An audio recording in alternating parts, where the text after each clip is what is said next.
So we have business AS level, October, November 2019, paper 1. Define the term distribution channel. When we talk about distribution channel, we're talking about stages involved, stages that involves making the product reach the customers or the final users. So that is what distribution channels is. So I wrote it implies to stages which involves getting products to the final user or customer or consumer. That's channel of distribution. I think the point is clear there. Yes. Question 2, the income elasticity of demand in a country for Coca-Cola is 0.5 and the average income of the country increases by 5%. Calculate the percentage change in quantity demanded. Because it increases by 5%, it is 105. Yeah. Do you understand? So it's not just 5%, it's 105%. That's an increase. Do you get it? So 105% an increase multiplied by 0.5 will give you what you're looking for. So here, 105% is 105 divided by 100. Do you understand that? 105%. 105 over 100. It's not minus 100. No, increase is addition. Okay. So 105% means 105 over 100. 105 over 100. Okay. That will give you that 0.05. Yes. 0.05 multiplied by 0.5 will give you 0.025. But all should be in percentage multiplied by 100. Okay. That will be 2.5. So the YED is 2.5. I think it's clear. Yes. Question C. Analyze the benefit of strong branding for Coca-Cola. So when I talk about branding, branding is the process of differentiating a product with certain features from those of its competitors. Yes. So you try to differentiate a product with some features that makes it different from those of your competitors. That is branding. Clear. So what are the benefits of branding? One, it allows a business to charge higher prices. And how will it allow a business to charge higher prices? You know, branding, like Coca-Cola and Pepsi, based on the case study, they said 2 brands of soft drink, Coca-Cola and Pepsi, have dominated the non-alcoholic drinks market for many years. So the brands are well known and recognized around the world. So it's larger. Coca-Cola is the larger of the 2 companies with more than 500 brands. The company do not have major threats. So based on what is being read here, with branding, with a strong brand, you'll be able to charge, because you are dominating, Coca-Cola is dominating, which means your domination means you can sell, you can be the one to decide the price. And deciding the price allows you to sell at the price that will be profitable for you. So a strong brand allows you to charge a higher price, which means you can be profitable. So you're gonna be the predator. Yeah, you can don't use predatory pricing. Yeah. Just be the price maker. Yeah. Just be the price maker. So being a price maker means you can be profitable, because whatever price you decided on will be the price that will be profitable for you. You wouldn't want to sell at a price that will not be profitable. So that's the first advantage of strong brand. 2, I wrote more applicants that want to work for such brand.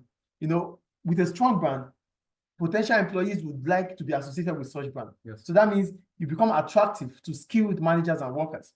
When they come in, they have new ideas to your business. Yeah. So more applicants want to work with you because you have a strong brand, and also you can make more profit because you can be the one that decides the price. So this is what branding will bring about. Is it clear? Yes. Question 3. D. Right? Yes. Discuss benefits of Coca-Cola of providing its workers with financial incentives. When we talk about financial incentives, we are talking about methods used to monetary methods used to motivate workers. Okay, and this is this is Taylor's ideology that workers are motivated because of money. I think you know that. So what are the benefits of using financial rewards? Number 1, it brings about excellent performance. As Coca-Cola provides a competitive, based on the case study, Coca-Cola provides competitive bonuses for high level of performance. Yes. So which means workers of Coca-Cola will always want to perform at high level to be able to enjoy the benefits. 1. Okay. You get that? Another benefit of financial incentive is that it can attract potential employees who can add new ideas into the company too. You know, when you know that, oh, this company pays well or they give benefits, you want to work for such company. And working for such company might allow you to come up with new ideas, and that would enable Coca-Cola to have better skilled workers. Yes. 2. But the problem about financial incentives is that 1, it is expensive because it increases your cost of production. And if it increases your cost of production, it might make that you have to increase the prices. Yes. And increasing the price here might reduce competitiveness for Coca-Cola. Is it clear? Yeah. And the last question here about question 1. Are you there? Assess the advantages for a company such as Coca-Cola of using face-to-face surveys when collecting market data. When we talk about face-to-face survey, we're talking about research method, which involves the interviewer questioning the interviewee with questionnaires. Okay, yeah. Do you understand? That is face-to-face. So, what are the advantages of using face-to-face? One, I wrote, based on the case study, Coca-Cola surveyed our market research here. Yeah. Okay. So Coca-Cola surveys 10,000. 10,000 people. That's the point they are going to.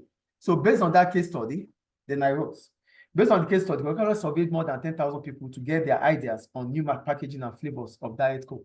So with that, the 10,000, Coca-Cola will be able to understand how to prepare the Diet Coke, which is the first one.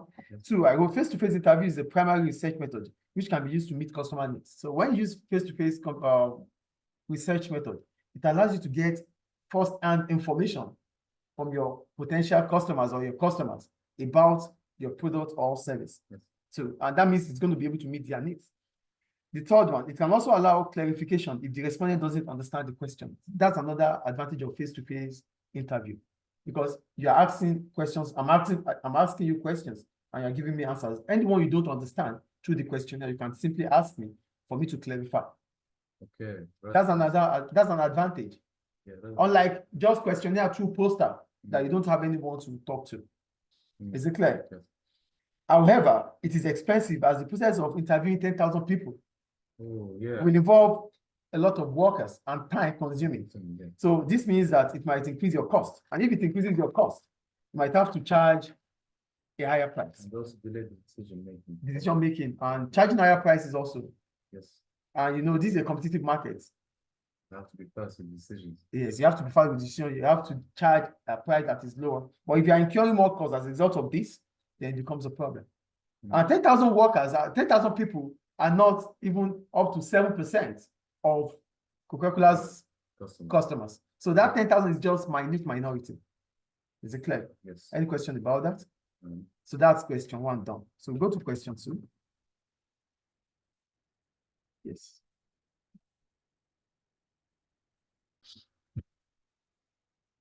So go to question 2.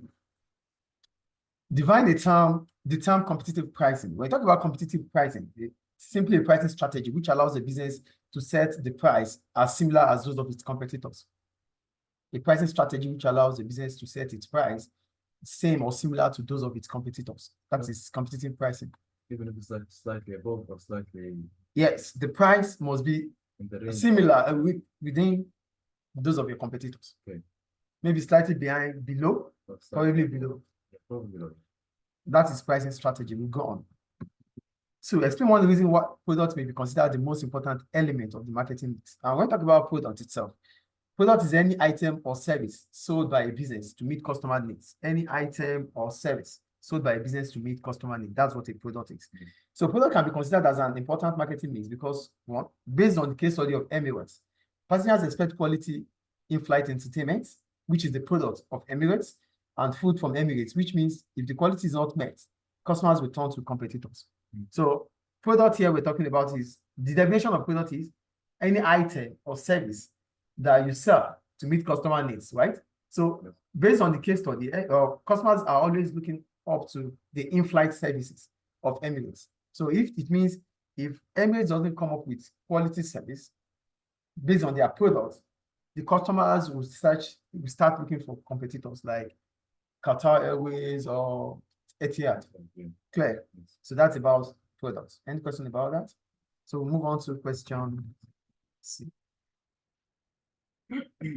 Analyze 2 benefits for a company such as Emirates of using social media. When we talk about social media, I wrote, these are applications which allows users to create and share content with different participants. It's an application that allows you or a business like Emirates now to share its contents, or create and share its content with participants or customers. That's social media. I think it's clear. Yes. So what are the benefits of social media? 1, it increases brand awareness. And when we talk about brand awareness, it means people start knowing your products, people start knowing your brand. Mm. And as this can be evident based on the recent study of top 100 brands Yes. most visible on social media, Emirates was ranked 5th Yes. after the brands like McDonald's, Coca-Cola, and so on. So, and this increases their brand loyalty. So that's about branding. 2, according to the case study, Emirates is the first airline to attract 1 million followers on Instagram, which means having Instagram, which is a social media platform, Instagram, which is a social media platform, allows Emirates to get comments from their customers. And if there's any complaint, they might be able to, make adjustment as soon as possible. So these are the benefits of social media. Yes. Clear? Yeah. We'll go to 2D. Discuss how competition in the airline market may affect customers. What is competition itself? It's the rivalry that exists between businesses that are in the same market or industry. That's competition. So competition, here they say how it affects customers. So we know customers already. Customers are the kingpin of any business, right? So how does competition affect customers? Positively or negatively, we'll check. Competition encourages business to be more efficient. That's what competition will do. It encourages business to be more efficient. And efficiency will bring about what? Lower cost of production, lower wastage. Yes. Yes or no? Yeah. So this means that prices could be affordable for customers. Yeah. Do you get it? Competition would not allow you to sell at a lower price because you have a lot of competitors. And when there's competition, it means price is one of the factors there that has to be, that has to be dealt with, or that has to, that you have to think about, that you have to be conscious about. So as a result, you have to find a way of being efficient so that you can sell, you can be competitive in that market. So if there's competition, if there's an increasing competition in, like, the airline industry is competitive, it means airlines like Emirates must be efficient. And if it is cost efficient, it means cost of production would fall, allowing it to charge lower prices for its passengers. Then it remains competitive. Yes. So this lower prices makes customers to be happy. It means customers will be able to, to board flights at an affordable price. That's 1. 2, competitors. Yes, now we have to talk about the competitors in these regards. Competitors in these regards are Etihad Airways, Qatar Airways, Norwegian Air Shuttle. These are the competitors in these regards. Yes. So that's the second point I made. The third point is about competition, which brings about more choices for customers. Wait, go back to the second point. Yeah. We have to talk about The competitors. Yeah, you can't. Competition is there, but what brings about this competition? The case study is about Emirates, but it is not only Emirates here. So there are competitors there, and you have to just highlight those competitors. Okay. You get the point for that? Okay. Yeah. Do you get the point? Okay. Then competition brings about more choices for customers, which can be witnessed in the case study, as Emirates, Etihad, and Qatar Airways have all increased the numbers of passengers, which is as a result of flight destination and choices of carriers. With competition, you always have to find out how you can increase your customer base. So how can you increase your customer base? Through their destination, because this is an airline industry. So with competition, you always could find a new gap in the market to create a new destination, to find a new destination to plight with your customers. So that also increases choices for customers. Mm. Competition increases choices for customers. Yes or no? Yes. So now we have Emirates, we have Etihad, we have Air Shuttle, all these airlines. You can choose from them, whichever one you feel like you want to go with. Yes. Is it clear? Yes. However, for competition, now, the point about competition is that the cost of airlines it's high. The cost associated with the airline industry is high.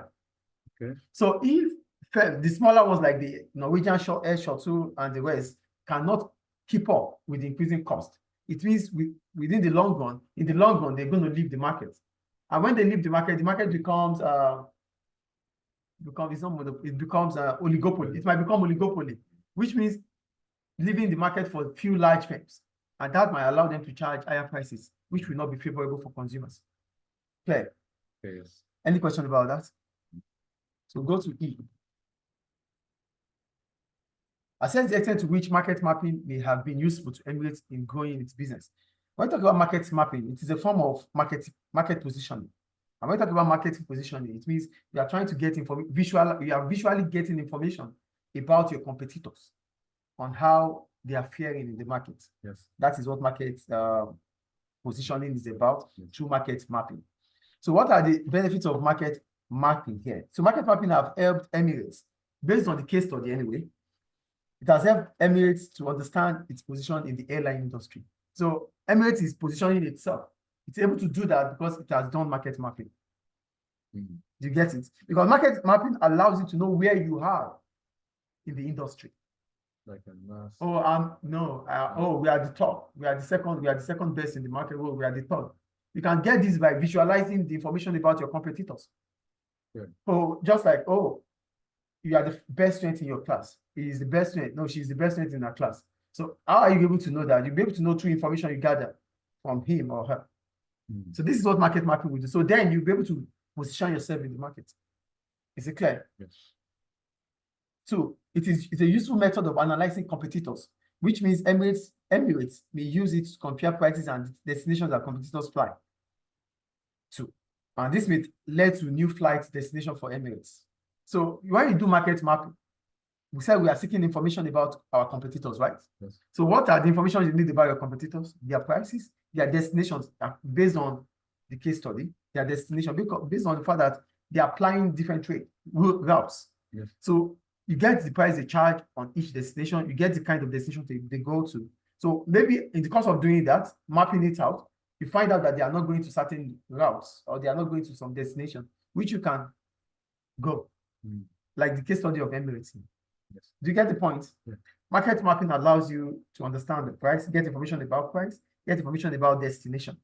So getting information about these things might allow you to charge prices competitive or below, or allow you to know the destinations that has more revenue.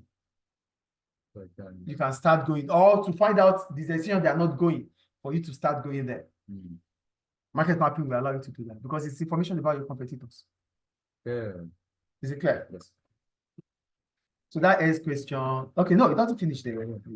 However, market mapping has its own limitations. What are the problems about market mapping? One, it might identify the gap in the market, but it does not put into consideration the external factors that might have caused the market. Here we said, oh, Etihad is not going to route A or is not going destination B and destination C. Maybe Etihad is not going there because there is restriction from government. Yeah. Yes. Or maybe there's low demand of passengers there. So maybe that's why Etihad is not going there. You wouldn't know. You get the first point here. It's risky to go there. So you wouldn't know why it's not going there. Yes, you might go like there. And find out that at the end of it, you can find out that, oh, there's low customer turnout there. And you would have invested. Yes. Yes, that's number one. Two, mapping might not be the only reason for the success of Emirates. It might be good good management and leadership. Yeah. So it's not about market mapping that makes Emirates to be successful. Maybe it's about the management and good leadership. Maybe it's good financial position. Maybe they have good finance. Maybe they have good advertising. Yeah. So if you as a business, you are focusing on Emirates doing well based on market mapping, you might be wrong. It might be other factors that allows Emirates to be successful. Is it clear? Yeah. So that ends question 2. So go to question 3.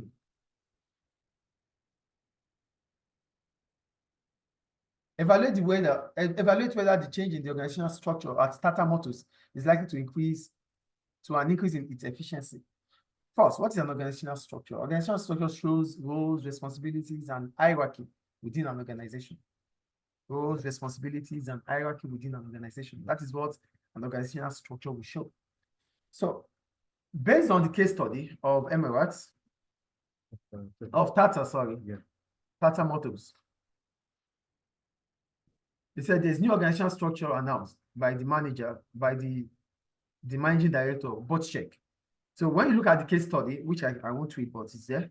Yeah. So Tata is changing to a flat structure.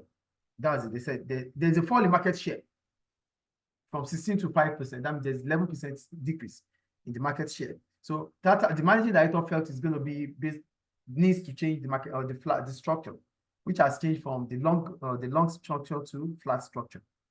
Are you with me? But that's when they use the long structure, they felt from 16 to 5. 5.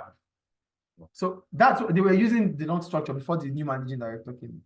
So it felt like maybe they have to delay. Maybe some people are not doing their job well. So we just go to the question anyway. So changing so the first thing the managing director wants to do is to change the organizational structure from tall or long to a flat one. Why? So changing the organizational structure to a flat one has the following benefits. What are the benefits of changing to a flat structure? One, it has fewer levels of hierarchy, and this brings about effective communication. The managing director might feel that there's lack of information between the layers of managers. So maybe delayering them, reducing the structure might brings about effective communication. So, and flat structure brings about effective communication anyway. So that's the first point.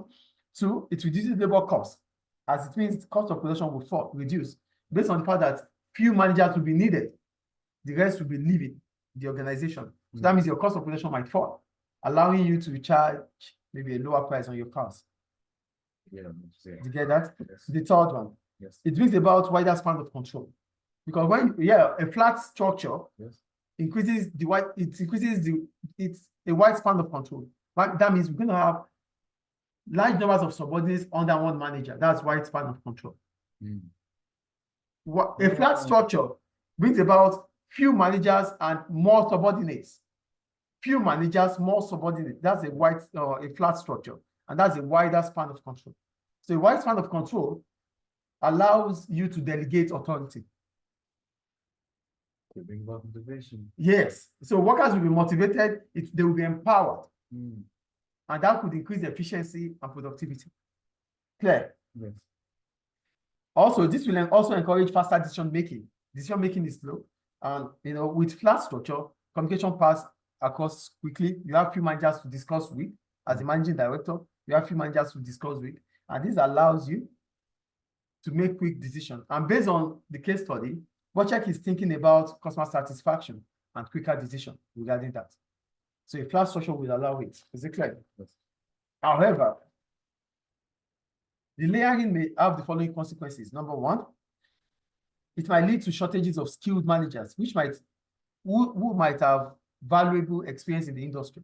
You are reducing numbers of managers, right? Yes. And these managers are talking about might have spent so many years in the industry, understanding. So you might be short of skilled managers. Number one, clear? Yes. Two, it might lead to disruption, as people will have to take up new roles. There will be few managers now. So the role of those managers that were delayed will have to be performed by other managers. So managers will be taking new responsibilities and roles. Yes. And that might be disruptive. It takes time. I'm going to take your job that I'm not doing before. I have my job now. I'm adding your own job to it. It might be disruptive. That period might be stormy. Might be stormy because things are not going to be like it used to be. The managers are leaving and you have to take up their responsibility. It's not just going to be easy. Do you get the second point here? Yes. The third point, workers may be demotivated, as in flat structure, it is difficult to promote workers because you have few managers. There's no position ahead. So there's no position you can look up to. Yes. So that means no matter what you do, you might not be promoted for the next 10 years. So that might demotivate workers. Yes or no? Yes. The managers remaining will have so much to do, so much responsibility. Yes or no? Yes. So having so much responsibility might damage communication because they have a lot of subordinates with them. How will they be able to cope with these subordinates? Especially if they try to delegate and those that are delegated to cannot perform well. Yeah, especially if they have more than 6. And remember, whatever they delegate also, the responsibility, they are accountable for the delegation. Okay, yeah. So that means whatever happens comes out to the managers. Yes. And some managers might be scared to even delegate. Yeah, because of that reason. Yes. So in summary, Yes. Emirates Qatar, the Bochek should try to check the advantages and disadvantages and introduce the new structure gradually so that it will not be losing skilled workers. Yes. Is it clear? Yeah. Any question about it? So that ends the chapter. That ends the past paper of 2019, October, November.